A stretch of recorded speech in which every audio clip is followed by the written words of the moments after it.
제가 읽겠습니다.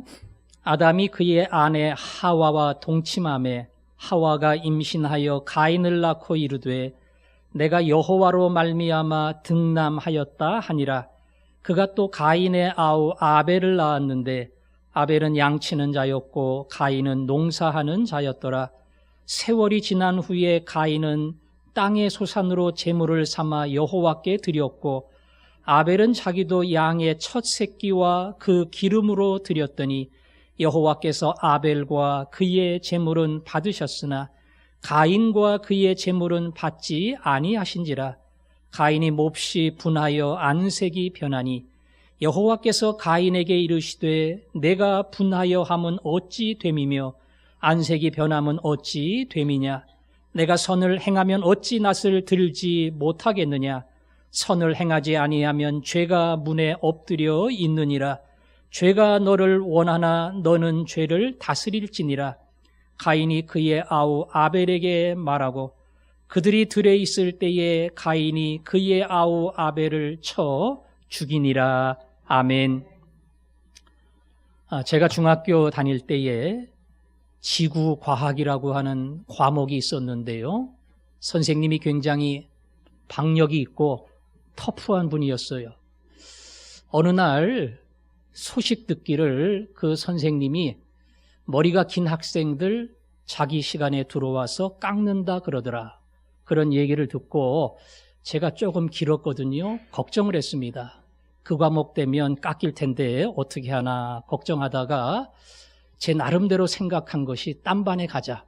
그리고 그 반의 친구 여기서 일로 불러가지고 딴 반에 가 있으면 과목 선생님은 자기 학생인지 아닌지를 모를 거다. 그래서 그 반에 갔어요. 1시간 공부했습니다. 걸렸겠어요? 안 걸렸겠어요? 네, 안 걸렸습니다. 다행히 자기 수업을 마치고 돌아갔고 저도 제 반으로 돌아갔고 머리도 안 깎였어요. 근데 예수를 믿는 제가 얼마나 마음이 부담스럽고 힘든지 그것 때문에 고민을 많이 하다가 결국 교무실을 찾아가서 선생님께 자수를 했어요. 선생님이 꿀밤 한 대 때리고 그거로 끝났습니다.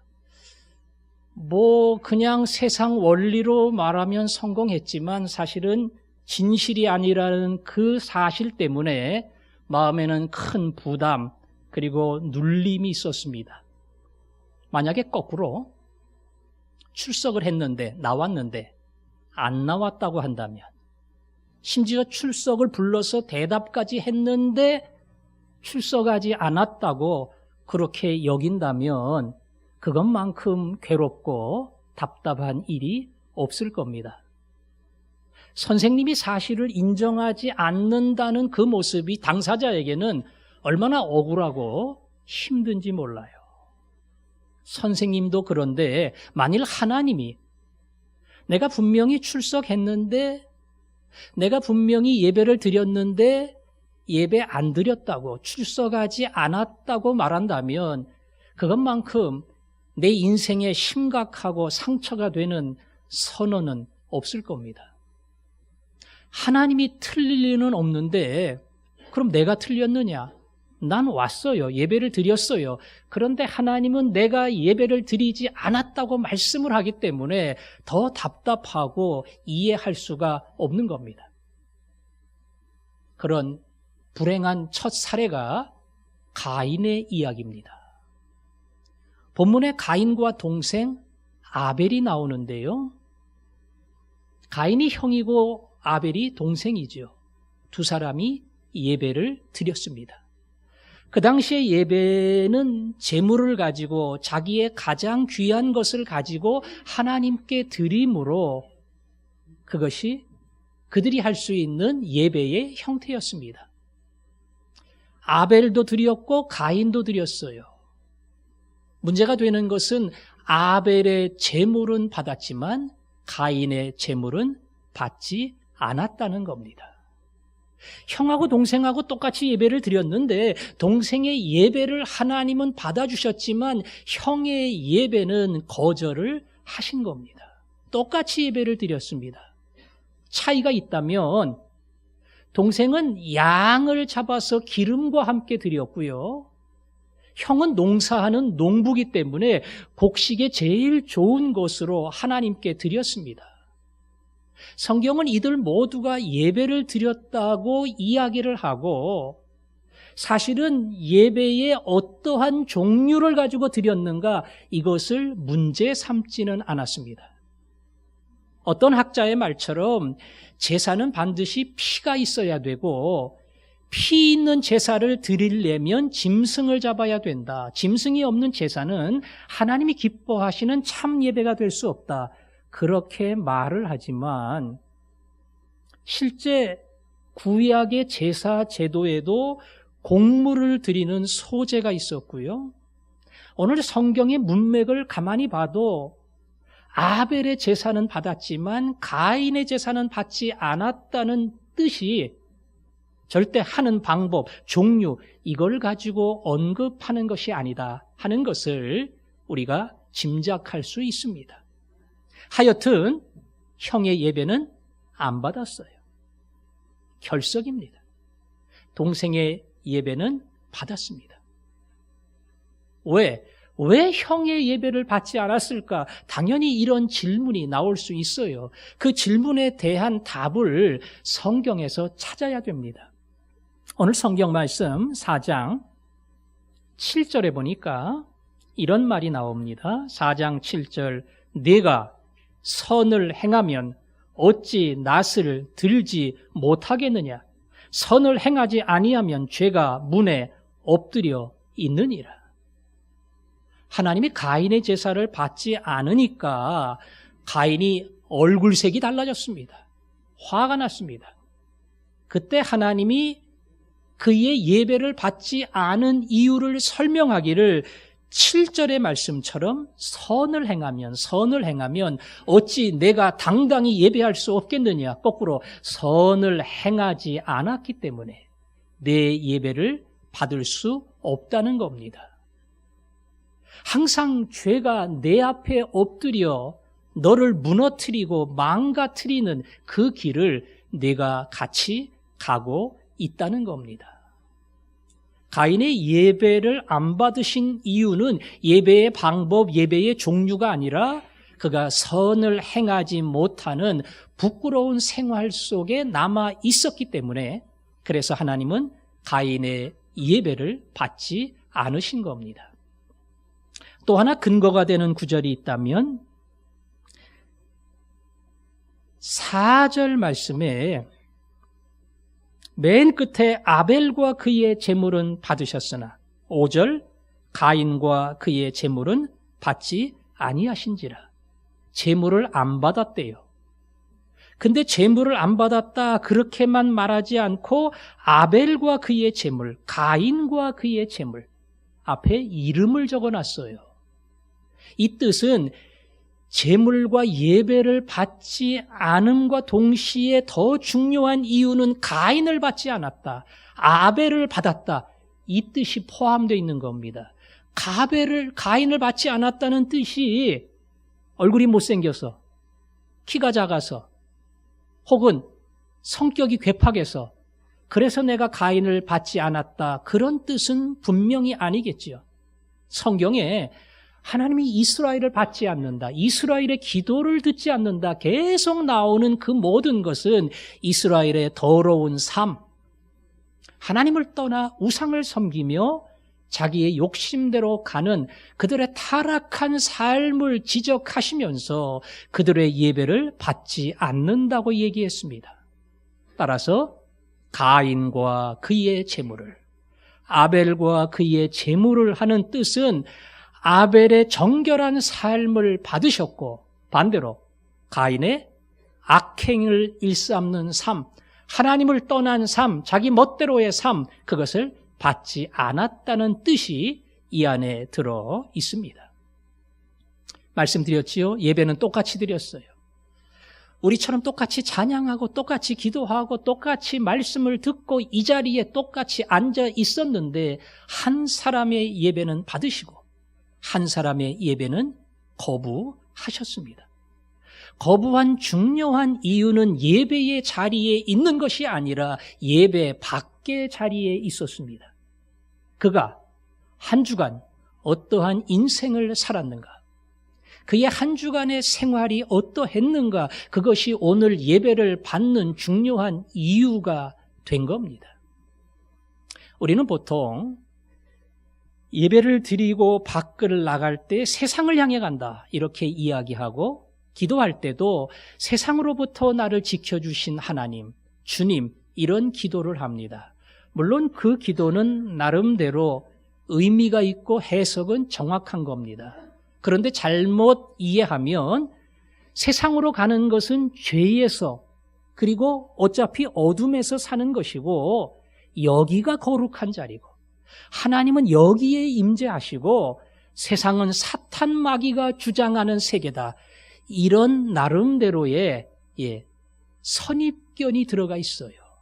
성경은 그러한 이원론을 지지하지 않습니다. 하나님은 예배의 주인이십니다. 우리가 드리는 의식적 예배의 주인입니다. 또한 우리가 살아가는 일주일 모든 삶의 순간순간에 하나님은 주인입니다. 그분은 가정의 주인입니다. 일터의 주인입니다. 학교의 주인입니다. 우리의 살아가는 모든 삶에 하나님은 주인이시고 거기서 우리에게 영광 받기를 원합니다. 그래서 예배당의 예배뿐 아니라 6일간의 삶도 예배입니다. 6일간의 삶도 예배입니다. 바울은 로마서 12장 1절에서 말했습니다. 그러므로 형제들아, 내가 하나님의 모든 자비하심으로 너희를 권하노니 너희 몸을 하나님이 기뻐하시는 거룩한 산 제물로 드려라. 아벨은 예배할 때에 어린 양을 잡았어요. 피를 흘렸어요. 그래야 예배에 의미가 있어요. 이 제물이 나 대신 죄값을 받았다. 근데 바울은 12장 1절에서 너희 몸을 산 제물로, 살아있는 제물로 하나님께 드리라고 했습니다. 제물은 다 죽어야 됩니다. 다 피를 쏟아야 됩니다. 그런데 살아있는 산 제물로 드리라고 하는 의미는 살아서, 생활로, 너희들이 거하는 모든 영역에서 하나님 앞에 너희의 모습으로 예배를 드려라 하는 뜻이 담겨 있어요. 순교 피를 흘리면서 죽여서 드리는 게 아니고 살아서 삶의 모든 영역에서 하나님을 예배하는 자세로 자신을 드리라는 겁니다. 그래서 너희는 마음을 새롭게 함으로 변화를 받아 하나님의 선하시고 기뻐하시고 온전하신 뜻이 무엇인지 분별하도록 해라.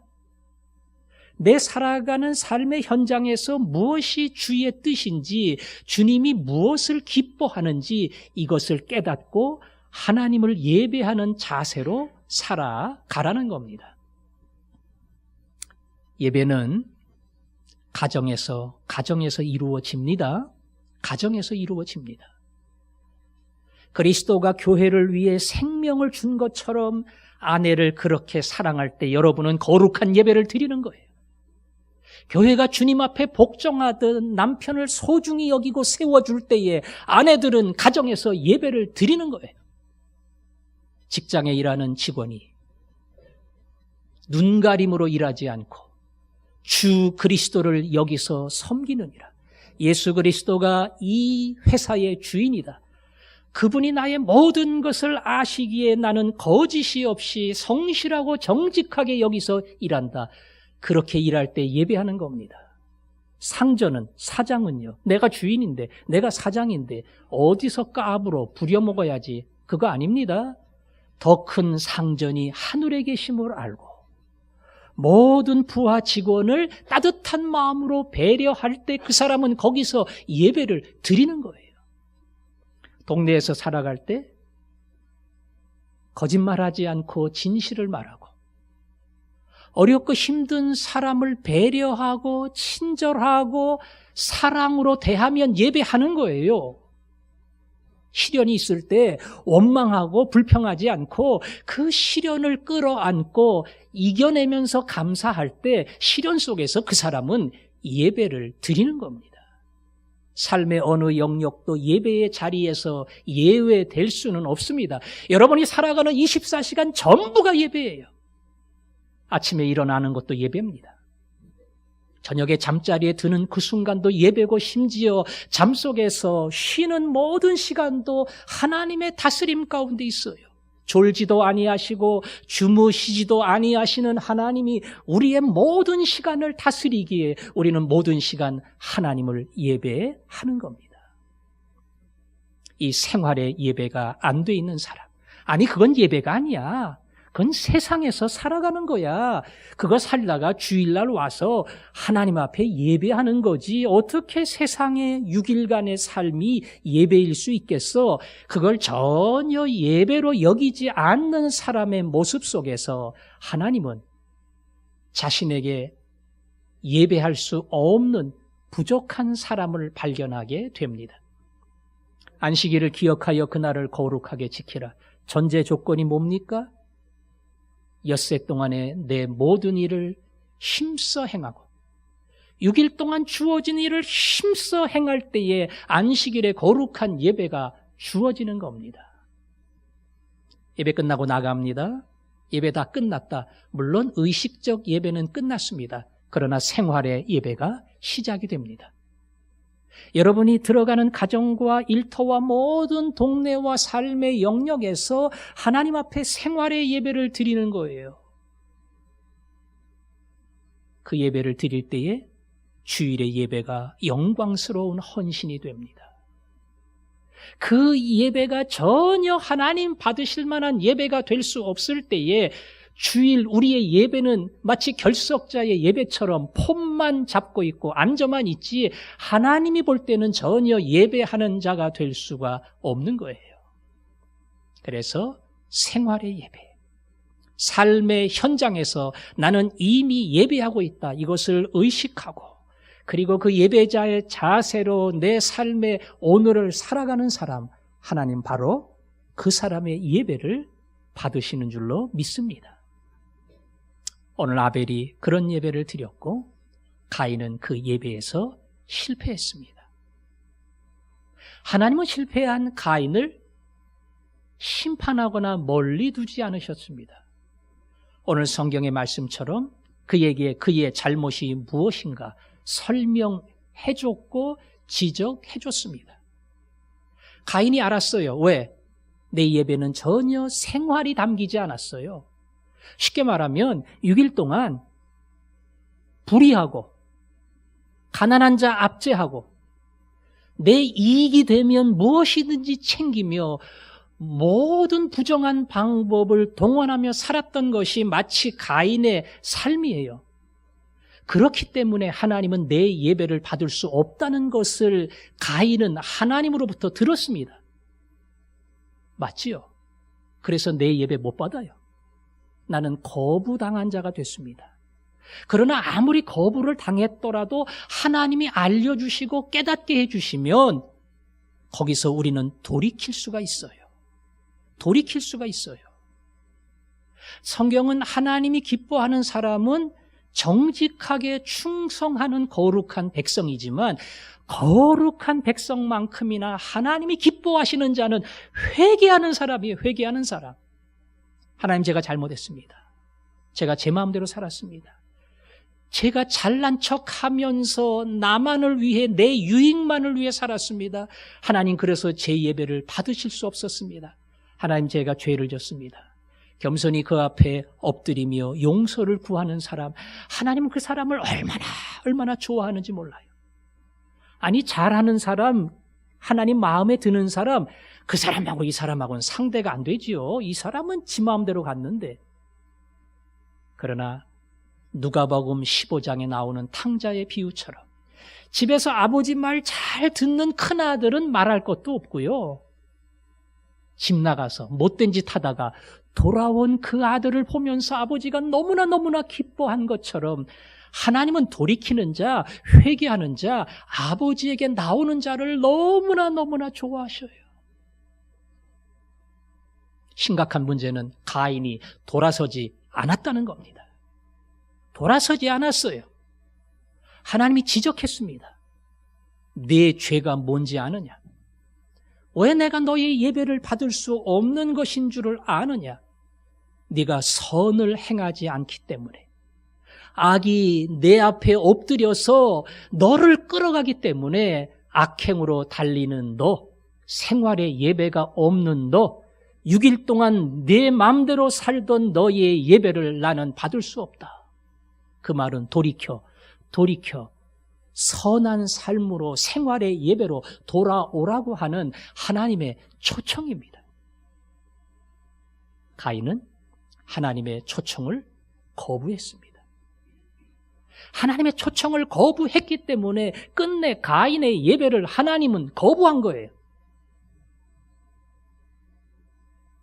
거부한 그는 마음속에 억울함과 분노를 폭발을 시켰습니다. 하나님한테 폭발을 못 시킬 거 아니에요. 하나님인데. 용납은 안 돼도 하나님이 틀리지 않았을 텐데. 그러니까 마음속에 막 답답하고 억울하고 괴롭고 화가 나는데 그걸 하나님께 풀 수는 없으니까 애꿎은 동생에게 쏟은 겁니다. 들로 동생을 불러서 때려 죽였어요. 동생은 형한테 잘못한 게 아무것도 없어요. 형의 예배를 방해한 것도 아니고요. 농사 짓는데 무슨 잡초 심은 것도 아니고요. 말 그대로 형과 동생이었는데 내 예배를 받지 않는다는 그 이유 때문에 가인의 마음속에 동생을 이상한 눈으로 보기 시작했고 상대적인 박탈감을 느끼고 시기가 가득하고 분노가 차고 결국 미움이 그리고 살인까지 이어졌습니다. 동생을 죽이는 이 끔찍한 현장까지 가인이 가게 됐어요. 처음은 예배가 거부됐습니다. 하나님이 지적했어요. 그것도 안 받아줬습니다. 내가 뭘 잘못했다고 그게 예배를 받을 수 없는 이유가 되느냐? 가인은 뭘 잘했다고? 얼마나 나보다 낫다고 가인의 예배는 받고 왜 내 예배는 받지 않는가? 끝내 가인은 인정하지 않았습니다. 그리고 동생을 미운 마음으로 보다가 결국 죽인 겁니다. 요한 1서는 말합니다. 형제를 미워하는 것은 살인하는 것이다. 형제를 미워하는 것은 살인하는 것이다. 미움과 살인은 거리가 멀지 않아요. 마음속에 미움이 가득하면 그 미움을 억제하지 못하면 그 사람을 없애고 싶고 죽이고 싶은 충동이 일어나는 겁니다. 바로 가인이 그 자리까지 간 겁니다. 보세요. 예배를 거부당한 사람입니다. 그런데 빨리 돌이켜야 돼요. 하나님이 지적하셨고 깨닫게 하셨고 돌아오라고 말씀했는데 가인은 돌아가지 않았습니다. 오히려 분이 가득 차서 내가 억울하고 내가 답답하고 이 분한 감정을 풀 수가 없다. 동생에게 다 쏟은 겁니다. 거부당한 예배자의 불행이 무엇인가 하는 것을 우리에게 보여줍니다. 더 나아가 회개하지 않는 사람의 결과가 어떻게 된다고 하는 것을 우리에게 가르칩니다. 거꾸로 너는 회개하는 자가 돼야 된다. 그리고 예배자의 자리로 나오라. 하나님은 우리에게 초청하십니다. 우리는 다 예배의 자리에 앉아 있습니다. 여러분은 예배합니다. 찬양하고 기도하고 이 시간도 말씀을 듣습니다. 그런데 우리 예수님이 그의 3년간의 사역 중에서 사람의 상식으로는 이해할 수 없는 비상식적인 행동을, 과격한 행동을 했던 적이 딱 한 번 있는데 채찍을 가지시고 성전 마당에서 짐승을 팔고 환전하는 사람 채찍을 휘두르고 상을 엎은 겁니다. 굉장히 이해가 안 되는 예수님이라는 그 이름에는 걸맞지 않는 과격한 행동을 예수님이 한 거예요. 그리고 말했습니다. 너희들은 하나님의 집을 강도의 소굴로 만들었다. 너희는 하나님의 집을 강도의 소굴로 만들었다. 니들 다 강도라는 거예요. 이 사람들 강도 아닙니다. 왜 소를 팔아요? 왜 양을 팔아요? 왜 환전을 해줘요? 저 밑에 동네에서 오는 사람이 이틀 동안 어떻게 소 끌고 와요? 어떻게 양 끌고 와요? 힘들게. 그러니까 여기서 다 준비해놓고 있으면 돈 가지고 사면 돼요. 그리고 그 재물을 드리면 됩니다. 예배하는 자의 편리함을 위해서 예배를 잘 드리도록 도와주기 위해서 미리 드릴 재물을 다 준비해 놓은 거예요. 환전. 성전에 드리는 돈이 있어요. 각자 자기 나라에서 예루살렘으로 오는 흩어진 수많은 유대인들이 있는데 자기네 나라 돈 가지고 있어요. 돈 바꿔야 돼요. 그러니까 성전에 오면 돈을 바꿔주는 사람이 있어야 돼요. 그래서 환전상이 필요합니다. 이 사람들은 다 예배하는 자를 위해서 그들이 마음껏 하나님 앞에 제물을 드리도록 도와주려고 하는 봉사하는 자세로 그 일을 했는가는 모르겠어요. 근데 지금은 아니에요. 지금은 돈벌이로 합니다. 소 한 마리 팔면 돈 10만 원 남어. 양 한 마리 넘기면 한 2만 원 남어. 환율 괜찮으면 꽤 재미가 있어. 처음에는 안 그랬는지 모르겠지만 나중에는 돈벌이를 위해서 자기 이익을 위해서 자기 주머니를 위해서 그 일을 하게 됐어요. 너희들 성전 마당에 다 왔지? 너희들 예배하는 자지? 아니, 예배하는 자들을 도와주겠다고 하면서 이 일을 시작했지? 아니야. 너희들 도둑놈이야. 너희들 강도야. 칼만 안 들었지. 여기서 다 돈벌이하고 예배하는 자들 긁어먹고 여기서 주머니 채우면서 말 그대로 강도짓 하는 사람들이야. 그래서 여기가 뭐냐? 이게 강도의 소굴이야. 하나님이 이런 예배를 받으시겠냐고.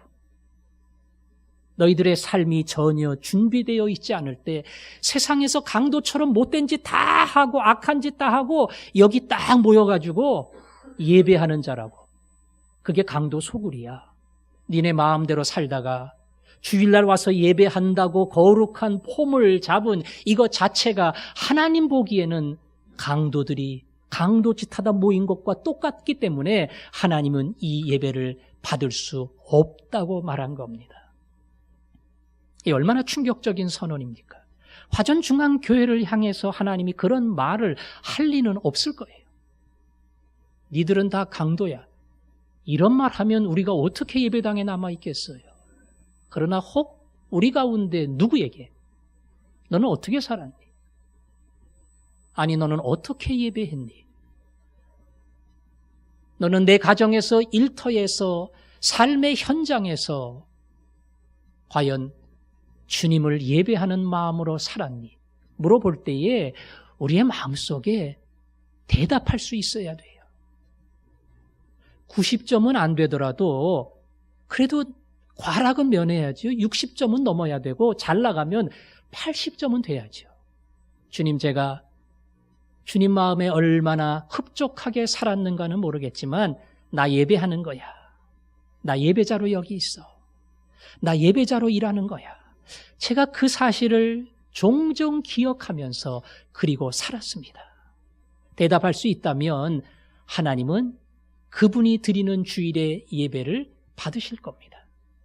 그러나 그렇지 못하다면 오히려 하나님의 질문 앞에 부끄러운 자가 된다면 주일의 이 예배도 하나님 앞에 부끄러운 자가 되고 하나님이 거절하시는 예배가 될 수 있다는 겁니다. 더 심각한 거는요, 아무리 얘기를 해도 못 알아듣는 거예요.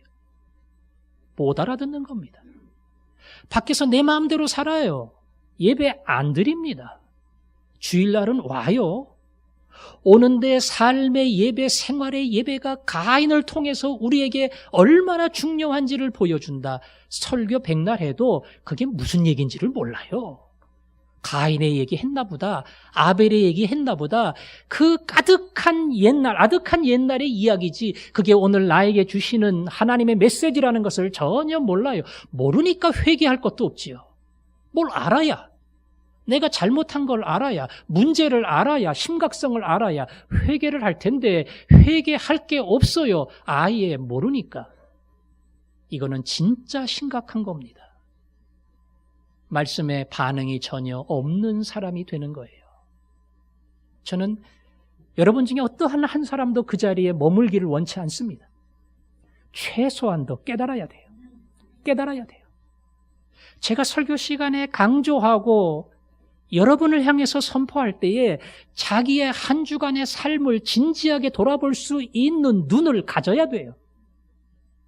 나는 과연 예배하는가? 나는 과연 성실한가?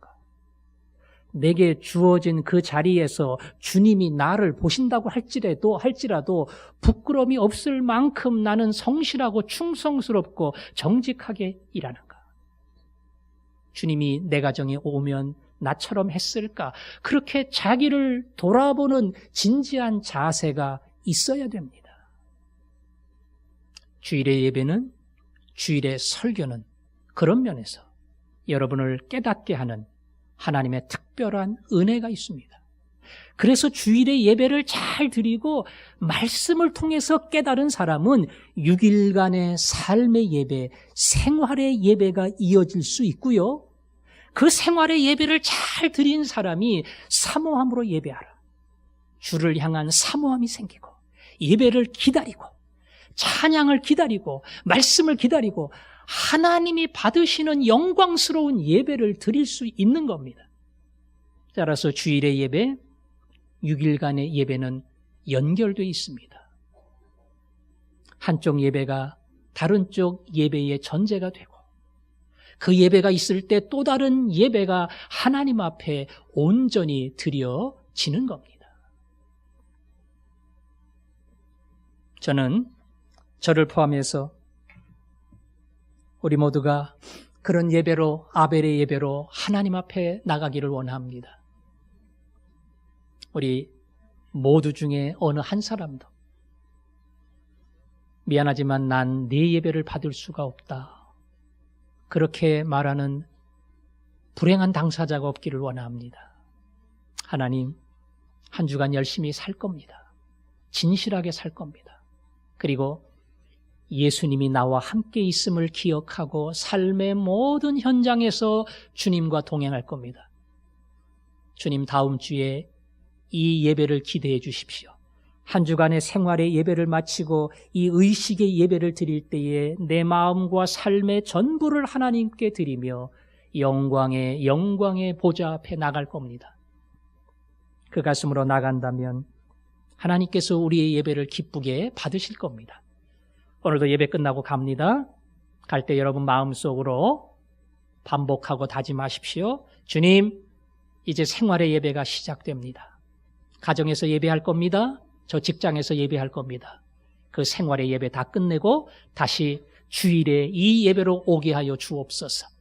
여러분이 마음속에 다시 한번 다짐하고 결단하고 갈 때에 주일의 예배가 하나님 받으시는 영광스러운 예배, 하나님이 기뻐하시는 예배, 우리를 보고 두 팔을 벌리면서 그래, 나는 내 예배가 얼마나 좋은지 몰라. 나는 내가 나에게 와서 그 6일간의 삶과 함께 드려지는 그 예배가 나는 얼마나 마음에 드는지 몰라. 두 팔을 들려 안아주시고 복을 주시는 존귀한 사람, 복받는 사람, 여러분 모두가 그런 사람이 되기를 주님의 이름으로 축원합니다. 오늘 우리가 그 마음으로 하나님 앞에 예배하기를 원합니다. 주님 찬양합니다. 주님 경배합니다. 완전하신 나의 주, 날 인도하시고 그리고 홀로 영광을 받아 주옵소서. 오늘 찬송가 가사처럼 하나님 앞에 나갑니다. 우리의 생활의 예배를 가슴에 담고 나갑니다. 부족하지만 하나님 받아주시고 이 예배가 하나님 기쁘게 연락하시는 영광스러운 예배 되게 하여 주옵소서. 나갈 때에 여러분 한 사람 한 사람을 하나님이 기뻐하실 줄로 믿습니다.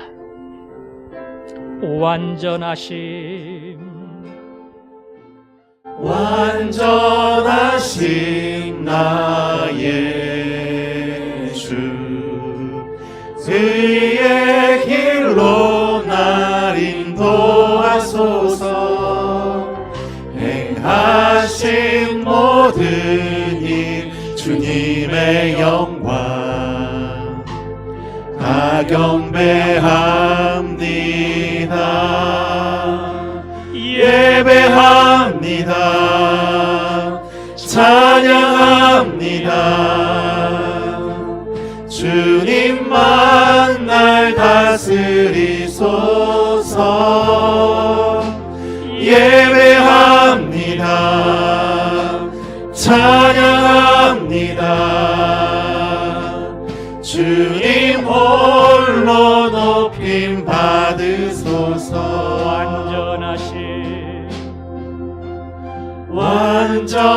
완전하신 나의 주, 의의 길로 날 인도하소서.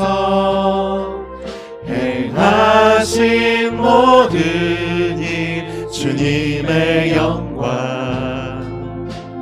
다 경배합니다. 예배합니다. 찬양합니다. 주님만 날 다스리소서. 예배합니다. 찬양합니다. 주님 홀로 높임 받으소서. 예배합니다. 예배합니다. 찬양합니다. 주님만 날 다스리소서. 예배합니다. 찬양합니다. 주님 홀로 높임 받으소서. 아멘. 무엇이 여러분의 인생의 목표입니까? 무엇이 여러분의 인생의 가장 중요한 이유입니까? 오늘 가사 그대로 주님만이 나를 다스려 주옵소서. 오직 주님만이 내 인생의 왕이 되시고 세상의 지위와 명예와 부와 이것이 나의 왕이 되지 않게 하여 주옵소서. 예배하는 자에게 하나님 앞에 전심으로 나와 예배하는 자에게 생활의 예배로 거룩히 살아가는 자에게 주님의 통치가 이루어지는 줄로 믿습니다. 아멘. 오늘 그 고백을 가지고 하나님 나의 예배를 받아 주옵소서. 아멘. 나의 생활을 다스려 주옵소서. 아멘. 내 삶이 주의 통치 가운데 머물게 하여 주옵소서. 아멘. 같이 기도하겠습니다. 아버지 하나님, 감사합니다.